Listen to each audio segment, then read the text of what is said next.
The goal here is to sketch the graph of the function f of x equals 1 over 1 minus x cubed using the guidelines for sketching a curve. We start first with the domain of f. So the function f is defined whenever the denominator is not equal to 0, which means whenever 1 minus x cubed is not equal to 0. This is equivalent to x cubed is not equal to 1, so x is not equal to 1. It follows that the domain D of the function f is the union of the two intervals negative infinity 1, 1 infinity. We move now to the intercepts, starting with the y-intercept. So we should compute f of 0, and here f of 0 is clearly 1. In other words, the function f intersects the y-axis at the point of coordinates 0, 1.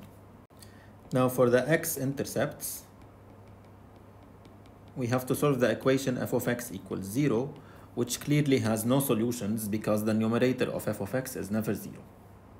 In other words, the graph of f does not intersect the x-axis. We now move to the symmetry, and we easily notice that the function f is neither even nor odd, simply because the domain of f is not centered at 0. For example, f of negative 1 exists, but f of 1 does not exist. For the asymptotes, we start with the horizontal asymptotes, and we compute limit of f of x when x approaches infinity or negative infinity. When x approaches infinity, the denominator approaches negative infinity, so the function f clearly approaches 0. And when x approaches negative infinity, the denominator approaches infinity, so the function f clearly approaches 0 as well. This means that we have exactly one horizontal asymptote, which is the x-axis. For the vertical asymptotes, after noticing that x equals 1 is the only suspicious point, we compute limit of f of x when x approaches 1 from the left, for example. Now, when x approaches 1 from the left, x cubed approaches 1 from the left, which means 1 minus x cubed will approach 0 from the right. So the function f will approach infinity. This means that the vertical line x equals 1 is the vertical asymptote for f. Additionally, when x approaches 1 plus, x cubed approaches 1 plus as well. So 1 minus x cubed will approach 0 minus, and the function f will approach negative infinity. So the limit of f of x when x approaches 1 plus is negative infinity. For the intervals of increase-decrease, after noticing that the function f is differentiable everywhere on its domain, we compute its derivative, and we use the increasing-decreasing test. By the chain rule combined with the power rule, we have f prime of x equals negative 1 times the derivative of 1 minus x cubed, which is minus 3x squared, times 1 minus x cubed to the power negative 2, which is 3x squared over 1 minus x cubed squared. Clearly, f prime is always positive on the domain, which means that the function f is increasing on the intervals negative infinity 1 and 1 infinity. The next step is to find the local maximum and minimum values of f, so we use the first derivative test. We start by finding the critical points of f. Since f is differentiable everywhere on its domain, the critical points of f are the points x where f prime of x equals 0.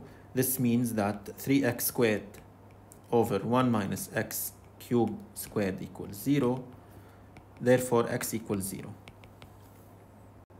In other words, x equals 0 is the only critical point of f.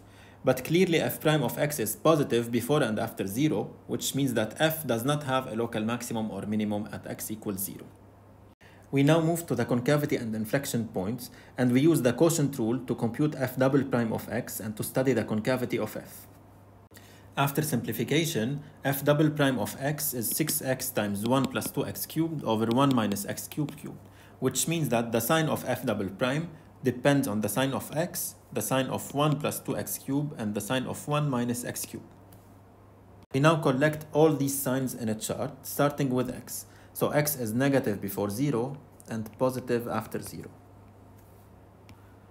1 plus 2x cubed is negative when x is less than negative 1 over cubic root of 2 and positive elsewhere, taking the value 0 at minus 1 over cubic root of 2. Finally, 1 minus x cubed is positive before 1 and negative after 1. In each of these four intervals, the sign of f double prime is positive when we have an even number of negatives and negative when we have an odd number of negatives. It follows that f is concave upward from the left of minus 1 over cubic root of 2 and between 0 and 1, and concave downward between minus 1 over cubic root of 2 and 0 and from the right of 1. And therefore, f has inflection points at x equals negative 1 over cubic root of 2 and x equals 0. We now collect the information about f prime and f double prime in a chart to sketch the graph of f. We sketch the horizontal asymptote y equals 0, the vertical asymptote x equals 1, the y-intercept, which is the point of coordinates 0, 1, and the inflection point, which is the point of coordinates minus 1 over cubic root of 2, 2/3. By the sign of f prime, we have that f is increasing everywhere. By the sign of f double prime, f is concave upward from the left of the first inflection point, concave downward between the first and the second inflection point, concave upward between the second inflection point and 1, and then concave downward from the right of 1.